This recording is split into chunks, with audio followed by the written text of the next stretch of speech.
Hello friends, आप लोग कैसे हो? आई होप आप लोग अच्छे होंगे।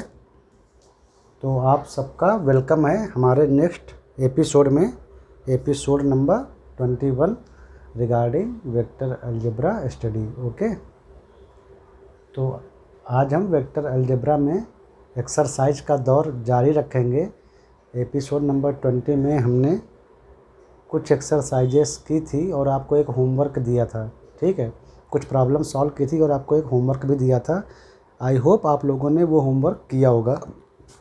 अब हम आते हैं एपिसोड नंबर 21 में और यहाँ भी हम कुछ प्रॉब्लम्स सॉल्व करेंगे ना, स्टेप टू स्टेप, बहुत बेसिक से उठाकर आपको प्रॉब्लम सॉल्व करना समझाते हैं। ठीक है ना।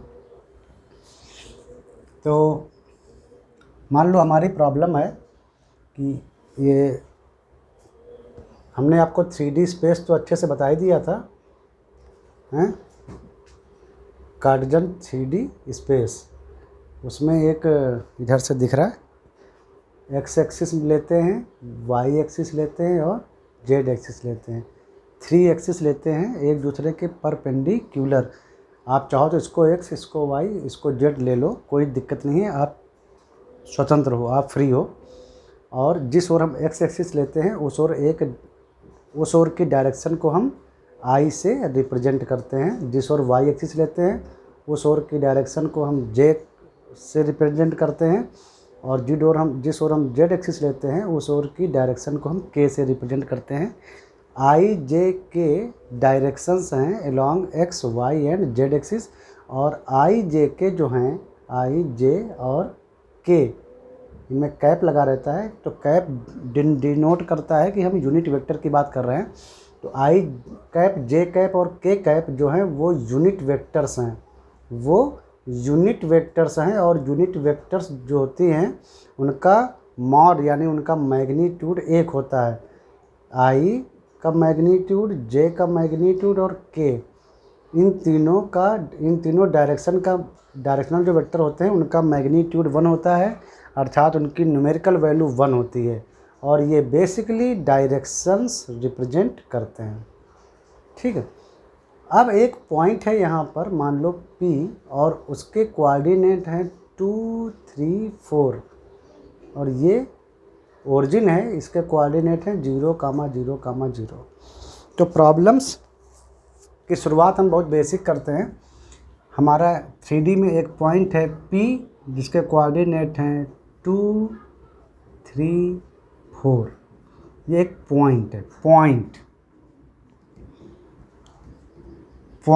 P। तो हमसे पूछा जा रहा है कि इसका पोजीशन वेक्टर बताओ, इस पॉइंट का पोजीशन वेक्टर बताओ विद रिस्पेक्ट टू ओरिजिन। तो हम क्या करेंगे, ये ओरिजिन से P पॉइंट को मिलाते हैं और P पॉइंट की ओर उसका हेड कर देते हैं। तो ये जो हमारा पॉइंट P है, इसका जो पोजीशन वेक्टर है, position vector of point P with respect to origin O। ठीक है। तो OP उसको बोलते हैं OP। O उसका टेल का काम करेगा और P उसके हेड का काम करेगा, उस वेक्टर का जो पोजीशन वेक्टर है ऑफ द पॉइंट P। ठीक है। हम O यानी ओरिजिन से उस पॉइंट को देख रहे हैं, ओरिजिन से हम उस पॉइंट को देख रहे हैं, तो हम अपनी जिस ओरिजिन से है उस पॉइंट P को मिलाते हैं। तो जो OP है वो होता है बेसिकली, क्या होता है, हमने आपको बताया था कि अगर किसी पॉइंट P जिसके कोऑर्डिनेट x1, y1 और z1 ऐसे हैं, तो उनका कोऑर्डिनेट क्या होता था, x1 - 0i plus x2 - 0j और y1 - 0k और z1 - 0k वेक्टर, j और k है ना। यही तो बताया था ना हमने। ओरिजिन से ले रहे हैं तो 0, 0, 0 लगाते हैं, या सीधे कह लो कि x1i प्लस y1j और प्लस z1k। तो यहाँ पर x1, y1, z1 यानी पॉइंट P के कोऑर्डिनेट्स दिए हुए हैं along x axis, y axis, z axis, तो P पॉइंट का ओरिजिन अगर 0 0 0 है तो उसका जो कोऑर्डिनेट होगा वो आ जाएगा आपका, कितना आ जाएगा, 2i plus 3j plus 4k, 2i plus 3j plus 4k। ठीक है, समझ में आया? ये है आपका P पॉइंट का, ये पॉइंट का जो ये दिया हुआ है इसका position vector with respect to origin, with respect to origin. अभी ओरिजिन हमने 0 0 0 लिया था, मान लो कोई बोल दे कि अब हमारा ओरिजिन जो है वो इसके ही कुछ और कोऑर्डिनेट भी हैं, हमने ओरिजिन 0 0 0 से उठाकर किसी और पॉइंट पर शिफ्ट कर दिया है और वो पॉइंट है हमारा 3 4 5। अब हमारा ओरिजिन ये है, हमने उस ओरिजिन को यानी उस सिस्टम को एक्स वाई जेड को किसी को ट्रांसफ़र करके इस पॉइंट पर ले आए हैं। अब बोल रहा है कि अब हमारा P पॉइंट का पोजीशन वेक्टर बताओ, P पॉइंट का पोजीशन वेक्टर, P पॉइंट यानी पॉइंट P का position vector with respect to origin, अब बताओ। तो अब हमारा कितना आ जाएगा, तो अभी हमने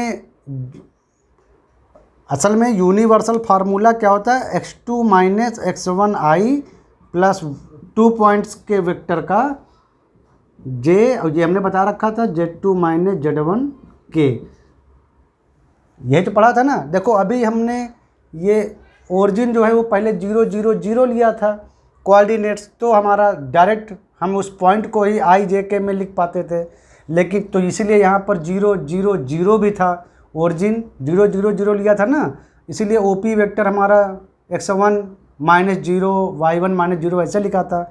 लेकिन अब यहाँ पर हमारा जो ओरिजिन है वो 0 0 0 नहीं है बल्कि ये पॉइंट है, तो अब आ जाएगा, तो P का पॉइंट पहले रखेंगे तो P का है 2 माइनस O का रखेंगे, O का है 3i प्लस 4, पहले P का सॉरी OP, अब की बार ओरिजिन ये है, अब की बार ओरिजिन का पॉइंट 0 0 0 नहीं है, 3 4 5 है, कोई भी पॉइंट आप पर ओरिजिन शिफ्ट कर सकते हो सिस्टम का, और ये हमारा P पॉइंट है। तो जब हम OP वेक्टर निकालते हैं तो पहले P का रखते हैं पॉइंट माइनस फिर O का रखते हैं, तो अब इसका है 3, इसका y कंपोनेंट 3, इसका y कंपोनेंट माइनस 4 और j लगाएंगे कैप, और प्लस इसका z कंपोनेंट 4 P पॉइंट का, ओरिजिन का 5, तो 4 माइनस 5k, यानी अब आपका आया माइनस i, माइनस 1 है ना, तो माइनस i, और ये माइनस 3 माइनस 4 माइनस 1, तो माइनस 1j, और ये भी माइनस 1, तो माइनस 1k। तो आपका OP वेक्टर अब आ गया, यानी पॉइंट P का position vector with respect to origin, जब हमने ओरिजिन को 0 0 ना रखकर कोई पॉइंट दूसरे से रिप्रेजेंट किया, कहीं और शिफ्ट किया, उस XYZ सिस्टम को कहीं और शिफ्ट किया। तो सिंपल सी बात है कि किसी पॉइंट का ओरिजिन या आर्बिट्री ओरिजिन, चाहे आप जो भी ओरिजिन लें, उसके रिस्पेक्ट में उस पॉइंट का पोजीशन वेक्टर होता है, उस पॉइंट के कोऑर्डिनेट माइनस उस करस्पॉन्डिंग वही i j k के टर्म में वही कंपोनेंट घटाएंगे, तो पॉइंट P का कोऑर्डिनेट्स पहले लिखेंगे और फिर ओरिजिन के कोऑर्डिनेट लिखेंगे, और ऐसे इस तरह माइनस करके लिख सकते हैं। अगर ओरिजिन 0 0 0 है, अभी ओरिजिन 0 0 0 लिया था शुरू में, 0 0 0 जब लिया था शुरू में ओरिजिन, तो जस्ट हमारा जो पोजीशन वेक्टर था वो सिर्फ पॉइंट के जो कोऑर्डिनेट्स है उन्हीं के i j और k में आ गए। जैसे पॉइंट P था 3 4 2 3 4, तो हमारा जो पोजीशन वेक्टर आया पॉइंट P का वो आया सिर्फ 2i प्लस 3j और प्लस 4k, कोई फ़र्क नहीं पड़ा क्योंकि माइनस में सिर्फ 0 0 0 आया। लेकिन जब यहाँ हम ओरिजिन बदल देते हैं 3 4 5 किया, तो अब यहाँ 0 0 0 नहीं आएगा माइनस में, यहाँ उसकी वैल्यू आ जाएगी।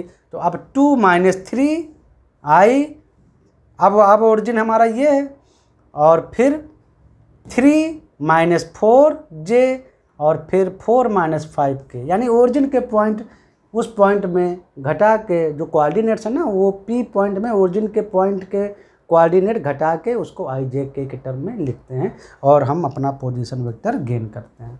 तो ये तो था पोजीशन वेक्टर के टर्म में एक्सप्लेनेशन, और कह लो कि एक प्रॉब्लम। बिल्कुल अभी बेसिक शुरुआत कर रहे हैं प्रॉब्लम की, इसको मेट सकते हैं। यस,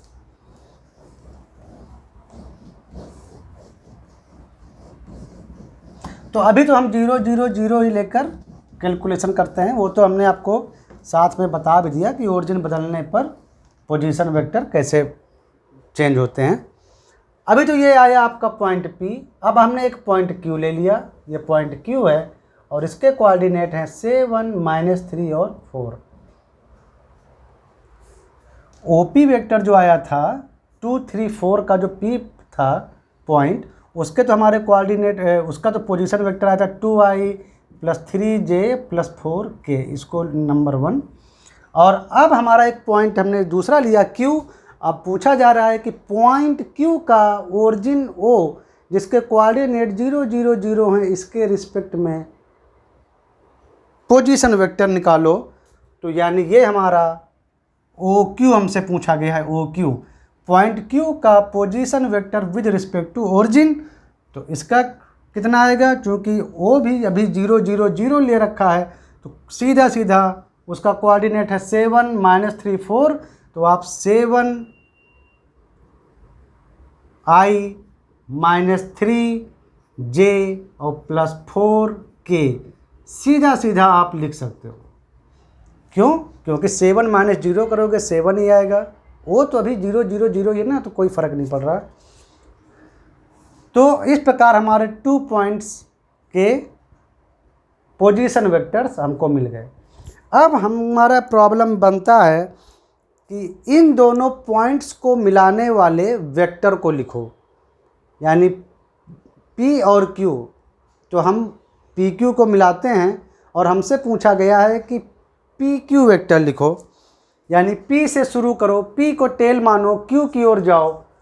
ठीक है, तो PQ वेक्टर हमसे पूछा गया। आप बताओ, ये दोनों जो पॉइंट थे P और Q, इनको मिलाने वाले, इन पॉइंट्स को मिलाने वाले वेक्टर, यानी जो कि डिस्प्लेसमेंट वेक्टर कहते हैं, डिस्प्लेस हुआ ना वहाँ से वहाँ तक, तो उसको डिस्प्लेसमेंट वेक्टर भी कह सकते हो। तो PQ वेक्टर लिखो। तो PQ वेक्टर हम आपको बताया था कि 2 पॉइंट को मिलाने वाला जो वेक्टर होता है उसको कैसे लिखते हैं। तो जो पहले तो दोनों में जो हेड होता है, हेड यहाँ हेड क्या है, यहाँ पर P से जा रहे हैं ना Q की ओर, तो हेड है हमारा Q। तो Q का position vector with respect to origin और माइनस P का position vector with respect to origin.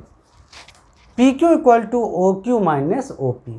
तो OQ यानी Q का पॉइंट Q का पोजीशन वेक्टर आप निकाल चुके हैं ओरिजिन के रिस्पेक्ट में, इसको लिख लीजिए 7i - 3j + 4k और माइनस, और पॉइंट P का पोजीशन वेक्टर ऊपर आप निकाल चुके हैं 2i + 3j और +4k।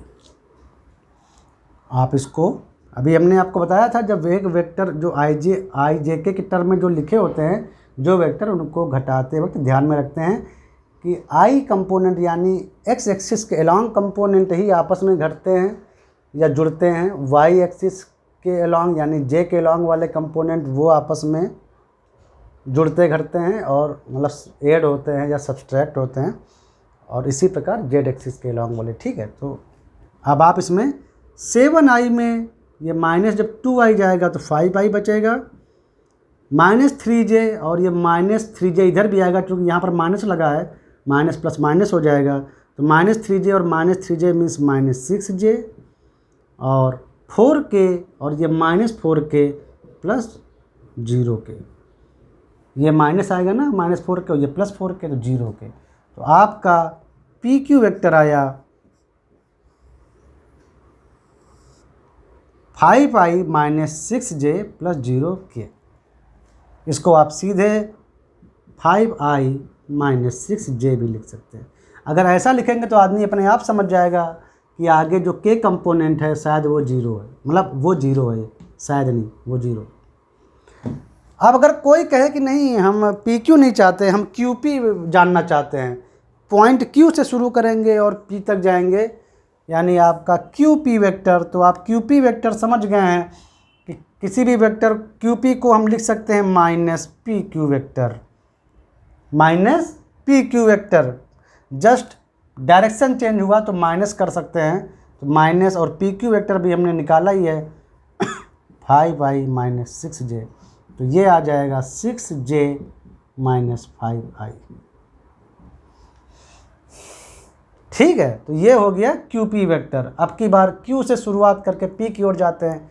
टेल का काम क्यू कर रहा है, हेड का काम पी कर रहा है।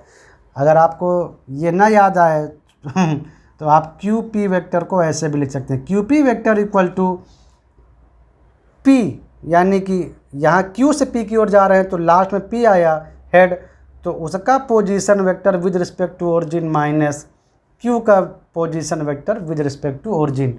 ओ पी और ओ क्यू ऊपर दिए हुए हैं तो आप इसमें रख सकते हैं, बिल्कुल उल्टा आएगा, क्योंकि देखो पी क्यू था तो P Q O Q minus O P आया था, तो Q P O P minus O Q, तो वही आएगा निगेटिव करके। तो ऐसे हम किसी दो पॉइंट को मिलाने वाले वेक्टर को डिटरमाइन करते हैं। ठीक है,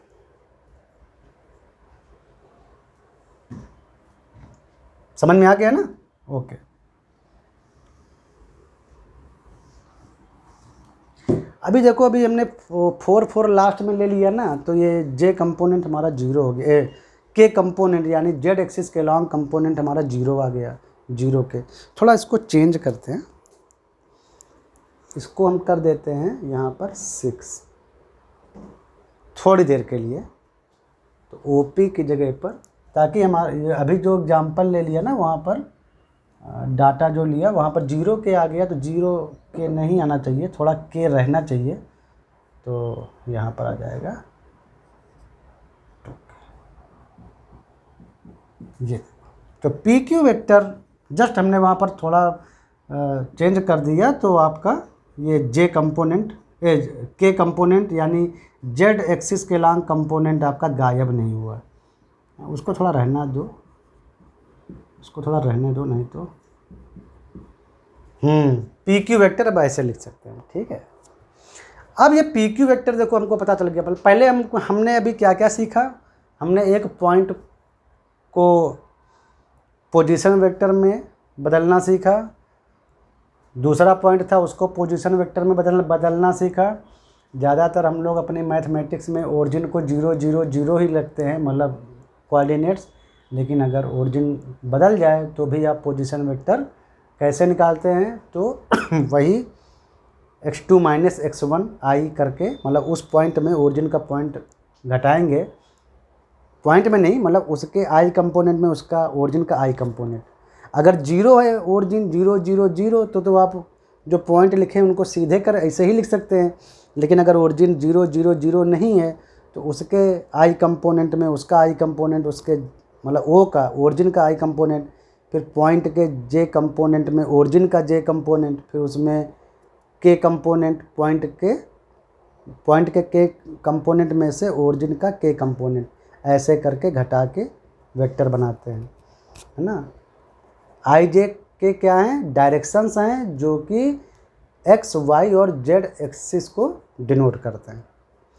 तो ये तो हमारा मान लो निकल आया पी क्यू वेक्टर। ठीक है, अभी हम क्यू पी को मिटा दिए हैं, पी क्यू।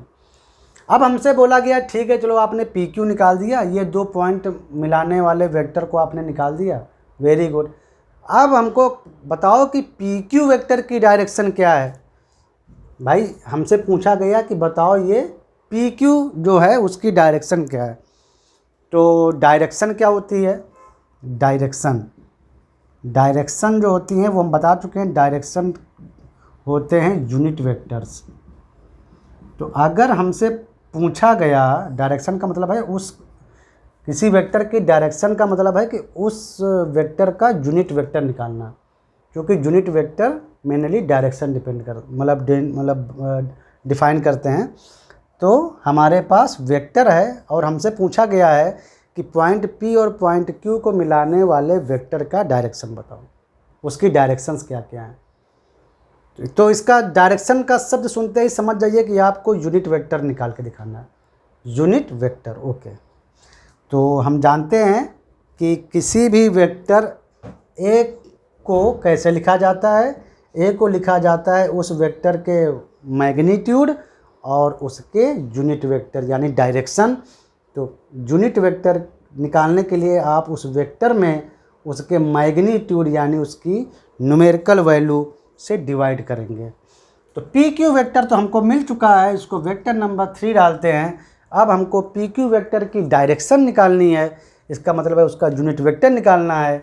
और किसी भी यूनिट वेक्टर को निकालने के लिए पहले हमको उस वेक्टर का मैग्नीट्यूड यानी उस वेक्टर की टोटल न्यूमेरिकल वैल्यू हमको निकालनी पड़ेगी। तो पी क्यू वेक्टर अगर ये है तो पी क्यू वेक्टर का मैग्नीट्यूड क्या होता है, अंडर रूट, बता चुके हैं ना आपको, याद आया कि नहीं आया अभी, ये कैसे निकालते थे।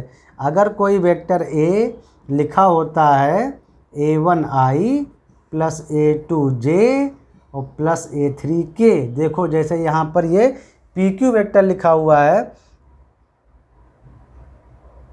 ये i फिर ये j और ये k, मतलब A1 की जगह पर 5, A2 की जगह पर -6 और A3 की जगह पर 2।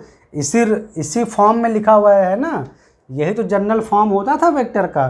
तो इसका मैग्नीट्यूड किसी वेक्टर का कैसे निकालते थे, अंडर रूट i का जो कंपोनेंट है उसका स्क्वायर, z डायरेक्शन के जो एलॉन्ग जो कंपोनेंट है उसका स्क्वायर, और जो k डायरेक्शन के एलॉन्ग यानी z डायरेक्शन के एलॉन्ग जो कंपोनेंट है उसका स्क्वायर। ऐसे ही तो निकालते थे और इस वैल्यू को हमेशा पॉजिटिव में लिखते थे। तो यही तो था टोटल वैल्यू, टोटल मैग्नीट्यूड। तो इसी का यूज करते हुए आप पी क्यू जो वेक्टर है उसका मैग्नीट्यूड निकालिए। तो अंडर रूट आई का कितना है कंपोनेंट 5, तो 5 स्क्वायर, इधर जे का कंपोनेंट है -6 तो -6 स्क्वायर और प्लस A3 के का कंपोनेंट 2 तो 2 स्क्वायर। तो अंडर रूट कितना आया 25, 36 एंड 4 कितना आया 40, 65, रूट 65 आ गया। ये आ गया आपका टोटल पी क्यू का न्यूमेरिकल वैल्यू या उसका total magnitude. P Q vector की टोटल लेंथ कह सकते हो। तो पी क्यू वेक्टर जो वहाँ जो बना हुआ है 2 पॉइंट को मिलाने वाला, उसकी टोटल लेंथ या न्यूमेरिकल वैल्यू वो आ गई अंडर रूट 65। तो पी क्यू यूनिट वेक्टर यानी पी क्यू की डायरेक्शन, पी पॉइंट और क्यू पॉइंट को मिलाने वाला जो वेक्टर था उसकी जो डायरेक्शन आ गई वो आ गई आपकी, क्या होता है फार्मूला, किसी भी वेक्टर का यूनिट वेक्टर कैसे निकालते हैं, पहले वेक्टर लिखिए, तो हमने पी क्यू लिखा और फिर उसके मैग्नीट्यूड से डिवाइड कर दीजिए। तो मैग्नीट्यूड कितना आया है, यानी यहाँ पी क्यू वेक्टर का मैग्नीट्यूड, पी क्यू वेक्टर का मैग्नीट्यूड आया था 1/, ये रूट 65, तो यहाँ पर आ जाएगा 1/√65 और पी क्यू वेक्टर लिख दीजिए 5 पी क्यू वेक्टर -6j और प्लस 2k। ये आ गया आपका पी क्यू कैप यानी पी क्यू वेक्टर की डायरेक्शन। यूनिट वेक्टर है ना ये, यूनिट वेक्टर डायरेक्शन रिप्रेजेंट करता है, क्योंकि उसका मैग्नीट्यूड 1 होता है और उसका काम है केवल डायरेक्शन बताना।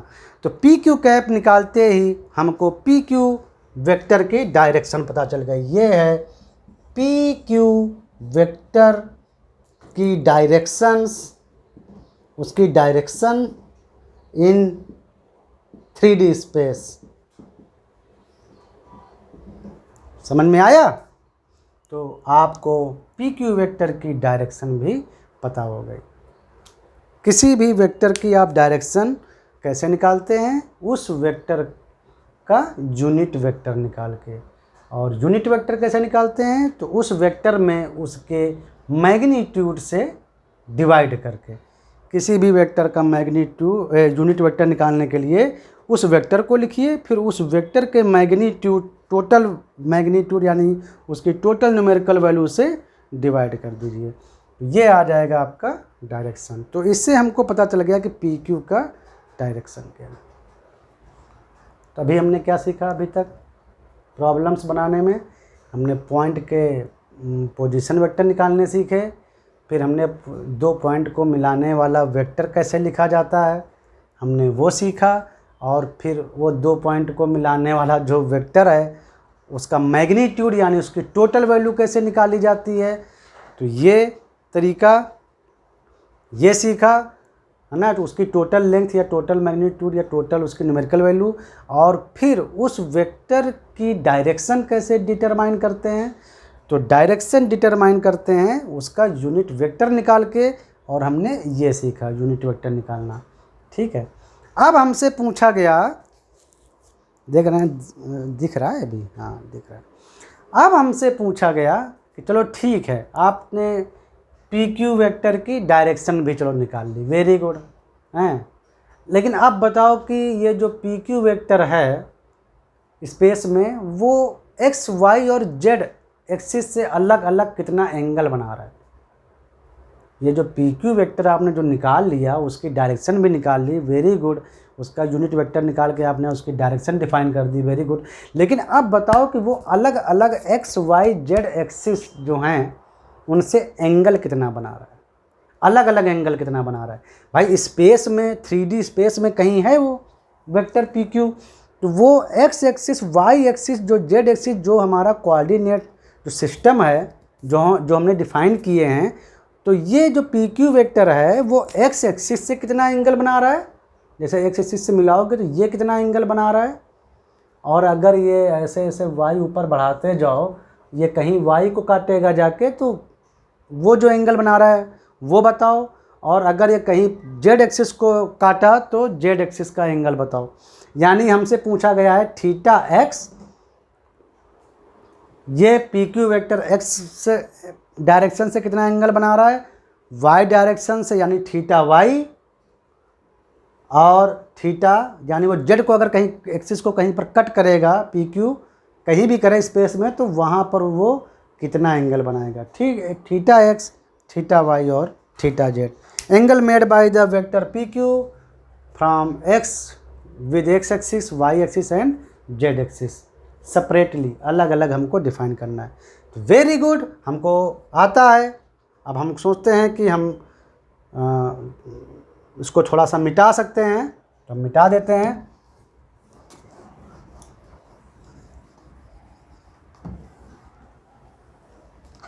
तो हम जानते हैं कि अगर वो एक्स एक्सिस से P Q theta X angle बनाएगा, वाई एक्सिस से P Q vector theta Y angle बनाएगा, और जेड एक्सिस से P Q theta Z angle बनाएगा, तो हम जानते हैं कि cos theta X cos theta Y और कॉस थीटा जेड उनकी डायरेक्शन कोसाइंस होती हैं, और इनको लिखते थे एल, इसको लिखते थे एम, और इसको लिखते थे एन। ये भी जानते हैं, और ये भी जानते थे कि किसी वेक्टर को अगर कोई वेक्टर है तो उसके यूनिट वेक्टर को, मान लो कोई वेक्टर ए है तो उसके यूनिट वेक्टर को लिखा जा सकता था L I plus M J plus N K, यानी यूनिट वेक्टर को लिखा जा सकता था cos theta I cos theta X, मतलब एक्स एक्सिस के अलॉन्ग जो एंगल बनेगा, plus cos theta Y J और प्लस कॉस थीटा जेड के। ऐसे लिखा जा सकता है किसी भी वेक्टर के यूनिट वेक्टर को। अगर कोई वेक्टर ए है तो इसके जो यूनिट वेक्टर हैं, यानी उस वेक्टर की जो डायरेक्शन है उसको इस फॉर्म में भी लिखा जा सकता है। ये मैंने बहुत अच्छी तरीके से आपको समझाया था। ठीक है, तो सेम हमने पी क्यू कैप मतलब पी क्यू वेक्टर, जो पी क्यू वेक्टर है उसका पी क्यू कैप यानी उसका यूनिट वेक्टर हमने अभी अभी निकाला है। कितना आया है? 1/, यही तो था ना, तो अंदर थोड़ा सा ओपन कर दो, तो 5/√65i प्लस -6/√65j माइनस, इसको ओपन कर रहे हैं ना अंदर, और माइनस नहीं प्लस आएगा, प्लस 2/√65k। यूनिट वेक्टर अभी अभी हमने निकाला ही था। तो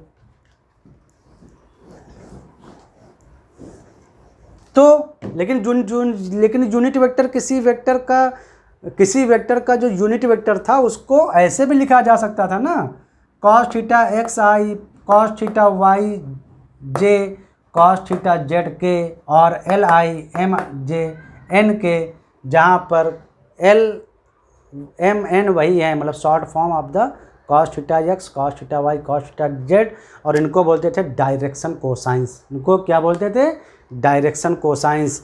तो कंपेयर कर लो, यानी जो पी क्यू है वो एक्स एक्सिस से कितना एंगल बनाएगा? P Q vector X axis से एंगल बनाएगा। अगर थीटा एक्स तो उसकी वैल्यू होगी cos theta X equal to 5/√65। This means theta X equal to cos inverse 5/√65।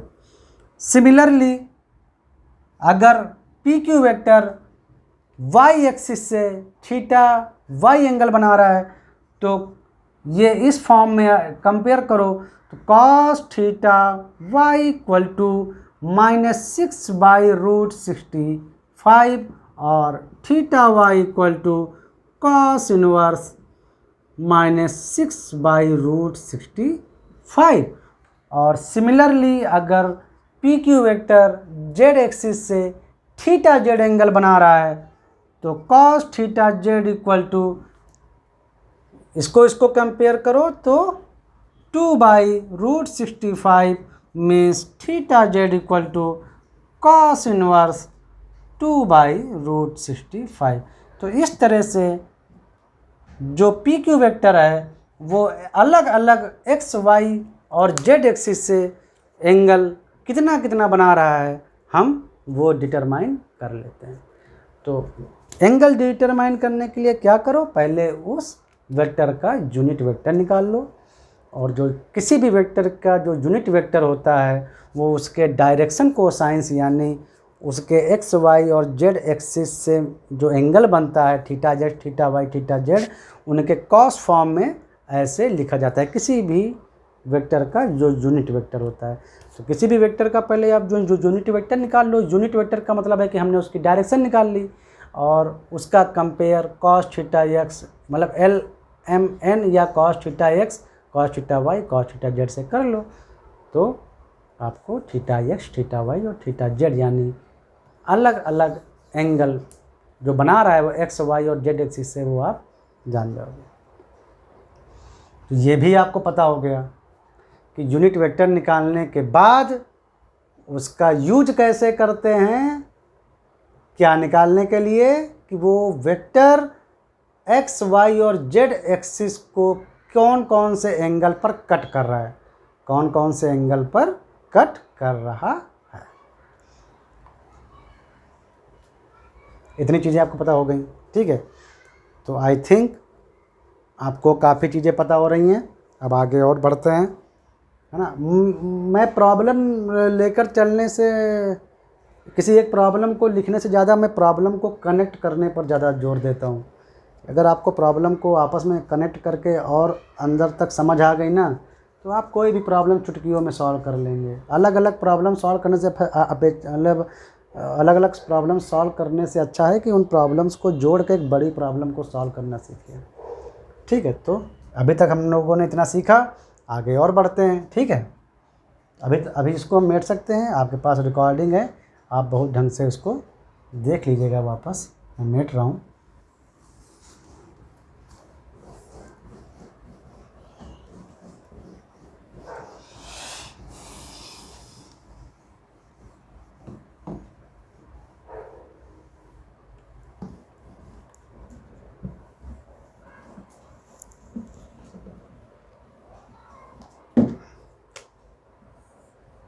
इसी का यूज करके कुछ और सीखेंगे, ठीक है। यही जो चल रहा है। अब किसी ने हमसे पूछा प्रॉब्लम और उसने बढ़ाई, हमसे पूछा ठीक है चलो अच्छा आपने इतना कुछ हमको बताया, वेरी गुड। अब बताओ कि अगर इसी पी क्यू डायरेक्शन में इसी पॉइंट पी और क्यू को मिलाने वाला जो डिस्प्लेसमेंट वेक्टर है, जो लाइन वेक्टर है, ये इसी वेक्टर की डायरेक्शन में हमने एक फोर्स लगाया। फोर्स वेक्टर क्वांटिटी होती है, तो वो ऑलरेडी वो एक वेक्टर पर ही लग रहा है, मतलब वो उसकी डायरेक्शन है, उसकी डायरेक्शन फिक्स है। तो वो बोल रहा है चलो हमने पी क्यू डायरेक्शन की ओर एक फोर्स अप्लाई किया, है ना, we apply a force of और उसकी वैल्यू मान लो 100 न्यूटन है, ऑफ मैग्नीट्यूड 100 न्यूटन। मतलब हमने 100 न्यूटन वैल्यू न्यूमेरिकल वैल्यू यानी 100 न्यूटन का फोर्स अप्लाई किया, मैग्नीट्यूड अप्लाई किया अलोंग पी क्यू वेक्टर, और ये कह सकते हो कि पी से क्यू को मिलाने वाली लाइन के अलोंग, मतलब लाइन के डायरेक्शन में या पी क्यू वेक्टर के डायरेक्शन में हमने एक फोर्स लगाया जिसका मैग्नीट्यूड है 100 न्यूटन। तो हमसे पूछा जा रहा है कि तो बताओ कि फोर्स वेक्टर क्या होगा। फोर्स वेक्टर बताओ क्या होगा। वो फोर्स वेक्टर को आप कैसे लिखोगे, उस फोर्स वेक्टर को आप कैसे लिखोगे जो लाइन पी क्यू के अलोंग लग रहा है, यानी ये पी क्यू वेक्टर के अलोंग लग रहा है और जिसका मैग्नीट्यूड 100 न्यूटन है। अब आप समझोगे अब क्या करें, तो ठीक है हम अपने बेसिक कॉन्सेप्ट पर आते हैं। कोई भी वेक्टर कैसे बनता है, मान लो ये फोर्स वेक्टर हमारा एफ वेक्टर है, तो फोर्स वेक्टर कैसे बनता है, तो कोई भी वेक्टर बनता है, वही बात, कोई भी वेक्टर बनता है उसकी न्यूमेरिकल वैल्यू उसके यानी उसके मैग्नीट्यूड से, उसकी जो न्यूमेरिकल वैल्यू है मैग्नीट्यूड से और उसकी डायरेक्शन से, और उसकी फोर्स वेक्टर की डायरेक्शन से। यही तो आपने सीखा है ना कि कोई भी वेक्टर आप कैसे बनाओगे। हमसे पूछा है बताओ फोर्स वेक्टर कैसे लिखोगे जिसका मैग्नीट्यूड 100 न्यूटन है और जो पी क्यू वही दो पॉइंट पी क्यू को मिलाने वाले डायरेक्शन की ओर लग रहा है। तो आप क्या करोगे, आप समझोगे अब क्या करें, कैसे निकालें फोर्स वेक्टर। तो वेक्टर कैसे फॉर्म होता है, वेक्टर फॉर्म होता है कि हमारे पास उस वेक्टर का मैग्नीट्यूड होना चाहिए, है ना, उस वेक्टर का मैग्नीट्यूड, और ये देखो ये वेक्टर कैसे फॉर्म करो, कोई वेक्टर बनता है उसके मैग्नीट्यूड से और उसकी डायरेक्शन से। डायरेक्शन मतलब यूनिट वेक्टर, ठीक है। तो डायरेक्शन तो उसने पहले ही बोल दी है कि डायरेक्शन पी और क्यू को मिलाने वाली मतलब लाइन पे है, या कह दो पी क्यू वेक्टर पे है। तो जो फोर्स की जो डायरेक्शन है वो हम पहले ही डिटरमाइन कर चुके थे, पी क्यू कैप। तो जो एफ कैप होगा यानी जो फोर्स की डायरेक्शन है वो पी क्यू की ही डायरेक्शन है, उसने बोल रखा है कि हमने पी क्यू की डायरेक्शन में ही लगाया है। तो एक तो हमको ये पता चल गया, पहले ही हमको बनाया मिल गया, क्योंकि हमने अभी P Q vector P Q cap यानी पी क्यू का यूनिट वेक्टर यानी पी क्यू डायरेक्शन जो है वो हमने अभी निकाली थी, पी क्यू कैप। तो वो तो हमको पता हो गया। अब बचा मैग्नीट्यूड, और मैग्नीट्यूड हमको ये दिया ही है 100 न्यूटन। तो हमारा फोर्स वेक्टर बन गया 100 और डायरेक्शन लिखो 1/√65 5i - 6j + 2k। तो ये आ गया आपका 100/√65 5i - 6j + 2k हो गया, आपका फोर्स वेक्टर बन गया। ये लो, किसी भी वेक्टर को बनाना बहुत आसान है। वेक्टर बनाने के लिए हमें उसकी न्यूमेरिकल वैल्यू यानी उसका नेट मैग्नीट्यूड चाहिए, हैं, उसकी वेक्टर की लेंथ या कह लो वेक्टर का मैग्नीट्यूड है ना, वो चाहिए, उसकी टोटल न्यूमेरिकल वैल्यू चाहिए और उसकी डायरेक्शन चाहिए। और डायरेक्शन हमको ज़्यादा दिक्कत हुई नहीं, क्योंकि उसने बोला कि हमने पी और क्यू को मिलाने वाली लाइन वेक्टर यानी जो पी क्यू वेक्टर था उसी पर लगाया है फोर्स, उसी के अलॉन्ग हम फोर्स लगाना चाहते हैं, उसी वेक्टर के अलॉन्ग। तो हमको डायरेक्शन के लिए हमको पी क्यू का यूनिट वेक्टर चाहिए था, वो हम पहले यहाँ पर अभी इसके पहले हम कैलकुलेट कर ही चुके थे, तो हमने उसी का यूज कर लिया। तो डायरेक्शन जो थी फोर्स की वो यही पी क्यू की डायरेक्शन थी। तो ये कैप मतलब फोर्स की जो डायरेक्शन है वही पी क्यू की डायरेक्शन है, तो उसका यूज कर लिया और मैग्नीट्यूड हमको दिया ही है। तो हमारा एक फोर्स वेक्टर निकल आया कि अगर हम मैग्नीट्यूड 100 न्यूटन का फोर्स पी क्यू डायरेक्शन में लगाएंगे तो ये फोर्स वेक्टर हमको मिलेगा। कितना मतलब सरल तरीके से प्रॉब्लम हम सॉल्व कर रहे हैं, एक के बाद एक जुड़ते हुए। ठीक है, और थोड़ा बढ़ें आगे प्रॉब्लम को सॉल्व करने के लिए। चलो अब हमारे पास फोर्स भी मिल गया। देखो हम कोई एक सिंगल प्रॉब्लम लेकर नहीं चले, हमने एक के बाद एक प्रॉब्लम हम जोड़ते जा रहे हैं, है ना, और कैसे प्रॉब्लम सॉल्व करनी होती है वो हम सीखते जा रहे हैं। ठीक है,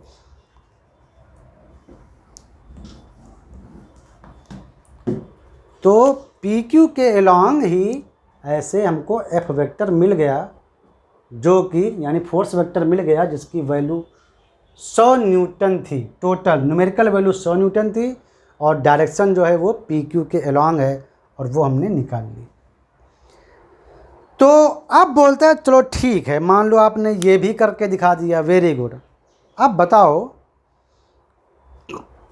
एक बॉल रखी है एक्स एक्सिस पर, वो बोला चलो इस एक्सिस एक्स पर एक बॉल रखी है।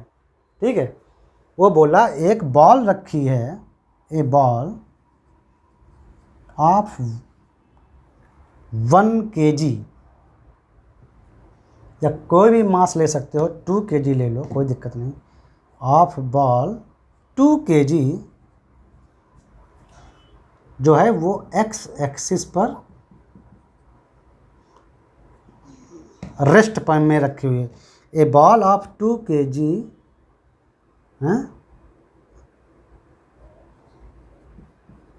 Rests on X axis, X axis. ठीक है, तो अब ये फोर्स लगा आफ्टर अप्लाइंग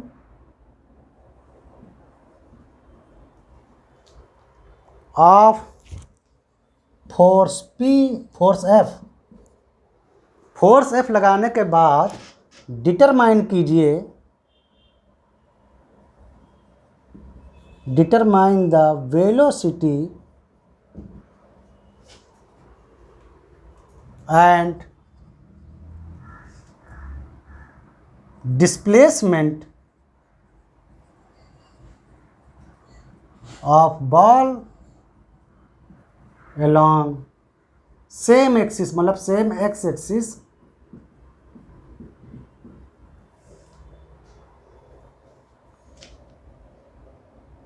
आफ्टर 2 seconds, है ना, कोई एक टाइम दे दो, हैं, तो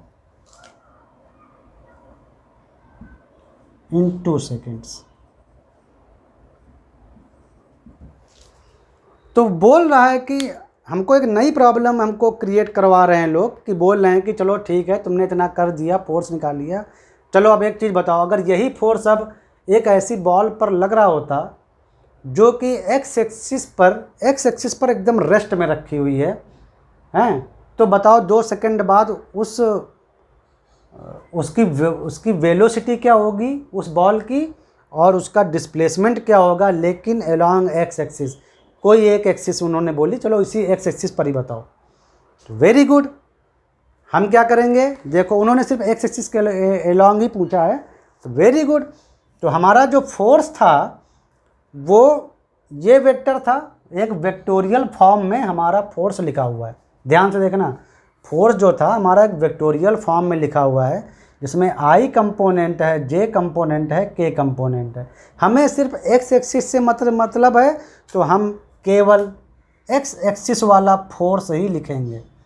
एक्स एक्सिस वाला फोर्स कितना है, वही आई के लॉन्ग जो कंपोनेंट है कितना, ये 100/65, और आई जब अंदर मल्टीप्लाई करोगे तो 100/√65 इंटू 5i, यानी टोटल 500/√65i।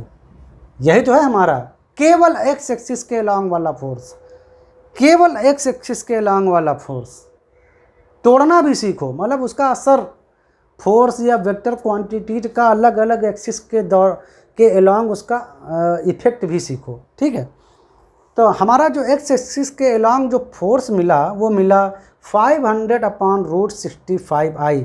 तो नेट न्यूमेरिकल इसका कंपोनेंट कितना हुआ, एक्स। ये आई तो डायरेक्शन है, आई जस्ट बता रहा है कि एक्स डायरेक्शन, तो यानी कि एक्स के एक्सिस के अलोंग जो टोटल जो फोर्स की जो न्यूमेरिकल वैल्यू है, जो केवल जो वैल्यू है वो है 500/√65 न्यूटन। आई बता रहे हैं कि एक्स एक्सिस, तो एक्सिस तो हमें मतलब हमको एक तरह से माइंड में आ गया कि अभी केवल एक्स एक्सिस की बात हो रही है।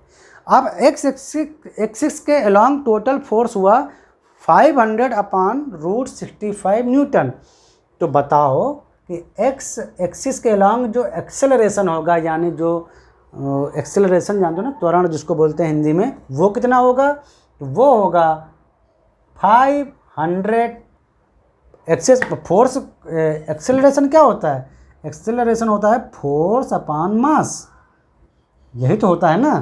तो फोर्स कितना है 500/√65i, फोर्स अपॉन मास, मास कितना है 2, यानी टोटल आ गया एक्सेलरेशन 250/√65i।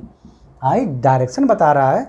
तो इससे पता चला कि एक्स एक्सिस के अलोंग एक्सेलरेशन जो है ए एक्स वो है इतना, और उसकी जो न्यूमेरिकल वैल्यू है ए एक्स की, यानी एक्सेलरेशन की न्यूमेरिकल वैल्यू केवल आ गई 250/√65 मीटर पर सेकेंड स्क्वायर।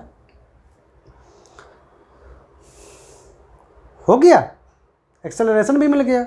ये उसकी सिर्फ न्यूमेरिकल वैल्यू है, हमने आई हटा दिया।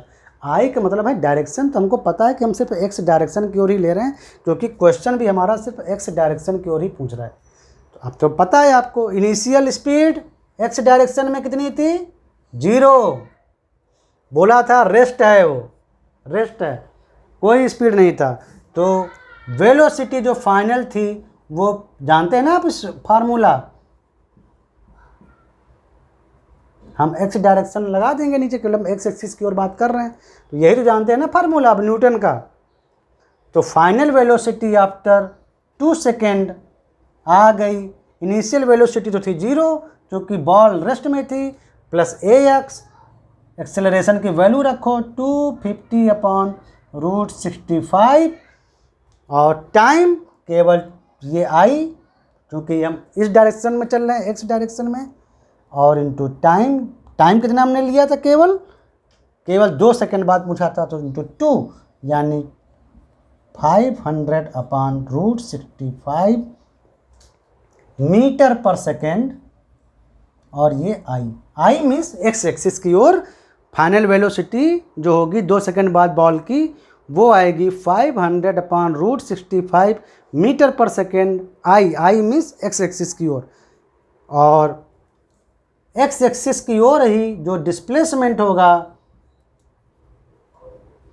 फार्मूला क्या होता था, u(xt), एक्स एक्सिस की ओर हाफ axt², यही तो होता था ना फार्मूला न्यूटन का। तो ये वैल्यू तो आ जाएगी आपकी 0, और टी की वैल्यू है 2, तो हाफ ax की वैल्यू अभी आपने निकाली है 250/√65 आई लगा देना डायरेक्शन, और t 2 सेकेंड, तो 2 × 2, ये 2 कट गया, ये आ गया आपका 500/√65 और मीटर।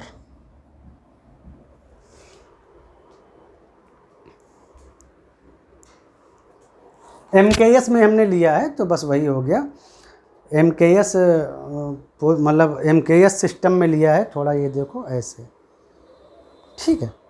तो हमको पता चल गया कि जो बॉल है वो 2 सेकंड बाद उसकी जो वेलोसिटी होगी वो होगी 500/√65 मीटर पर सेकेंड, और वो आई मतलब उसी x डायरेक्शन में, वही हमसे पूछा ही गया था, और उसी x डायरेक्शन में जो उसका डिस्प्लेसमेंट होगा यानी वो कितनी दूर चली जाएगी, उसी फोर्स, इस फोर्स के कारण जो कि 100 न्यूटन का लग रहा था पॉइंट P और पॉइंट Q को मिलाने वाले वेक्टर की ओर, तो उससे वो बॉल 500/√65 मीटर बढ़ जाएगी उसी x एक्सिस पर। I means direction along x axis. तो हम लोगों ने बहुत कुछ आज सीखा, एक के बाद एक चीज़ें हम लोगों ने जोड़ी, और किस तरह से प्रॉब्लम सॉल्व की जाती हैं हमने देखी हैं। कोई एक स्पेसिफिक प्रॉब्लम मैंने नहीं ली, मैंने सोचा चलो एक में एक जोड़ के देखते हैं कहाँ कितनी दूर तक जा सकते हैं। तो इस तरह से हमने प्रॉब्लम को जोड़ते हुए और उसको आसान भाषा में समझते हुए हमने इतनी एक्सरसाइज की, ठीक है। आई थिंक अब आपको बहुत अच्छे से समझ में आ गया होगा कि वेक्टर को जोड़ते और घटाते यानी उनका एडिशन और उनका सब्सट्रैक्शन कैसे करते हैं, ये आपको अच्छे से अभी तक आ गया होगा। तो अभी नेक्स्ट एपिसोड में थोड़ी और एक्सरसाइज करेंगे, उसके बाद फिर हम लोग अपने डॉट और क्रॉस प्रोडक्ट यानी अब हम मल्टीप्लिकेशन की ओर वेक्टर के बढ़ेंगे, ठीक है। तो तब तक के लिए आज्ञा दीजिए, मिलते हैं नेक्स्ट एपिसोड में नए एक्सरसाइजेस के साथ, हैं। चलो, ओके, बाय बाय।